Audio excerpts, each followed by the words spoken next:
TRS నేత హరీష్ రావు ఈ రోజు మీడియా సమావేశంలో కాంగ్రెస్ ప్రభుత్వంపై విమర్శలు గుప్పించారు.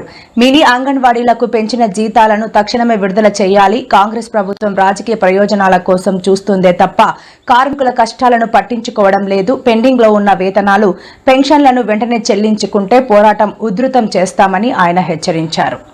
మరో ప్రధానమైన సమస్య అంగన్వాడీ టీచర్లు.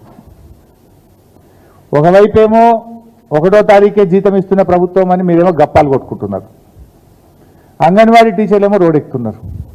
ఈ రాష్ట్రంలో 65,000 మంది అంగన్వాడీ టీచర్లు, ఆయాలు ఉన్నారు.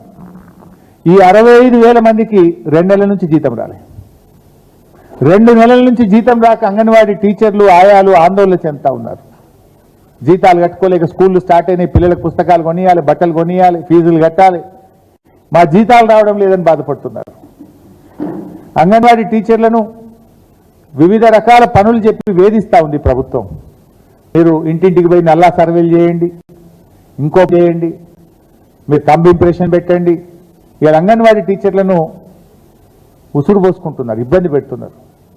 కేసీఆర్ గారేమో ఏ రోజు అంగన్వాడీ టీచర్లు 10 ఏళ్లలో రోడ్డెక్కి ధర్నా చేసిన పరిస్థితి కానీ, ఏ రోజు జీతం కోసం వాళ్ళు ఎదురు చూసిన పరిస్థితి లేకుండా ఈ దేశంలోనే అత్యధిక వేతనాలు చెల్లిస్తున్న రాష్ట్రాల్లో ఒక రాష్ట్రంగా తెలంగాణ రాష్ట్రాన్ని, మా అంగన్వాడీ టీచర్లను కేసీఆర్ గారు నిలిపారు. కానీ మీరేమో ఇచ్చే జీతం ఇస్తలేరు. ఓ జీతం పెంచుతామని చెప్పి మేనిఫెస్టోలో గొప్పగా చెప్పింది. అంగన్వాడీ టీచర్ల జీతం మేము పెంచుతాం, వాళ్ళకి స్కేల్ ఇస్తామని చెప్పిండ్రు. పెంచుడు మాట దేవుడేరు, ఇచ్చేతం కూడా ఇస్తలేరు. 2 నెలలే ఆ జీతం ఇయ్యక. తక్షణమే వాళ్ళ వేతనాలు చెల్లించండి. మేనిఫెస్టోలో చెప్పిన విధంగా అంగన్వాడీ టీచర్లకు, ఆయాలకు వేతనాలు పెంచాలని చెప్పి రాష్ట్ర ప్రభుత్వాన్ని మేము డిమాండ్ చేస్తా ఉన్నాం.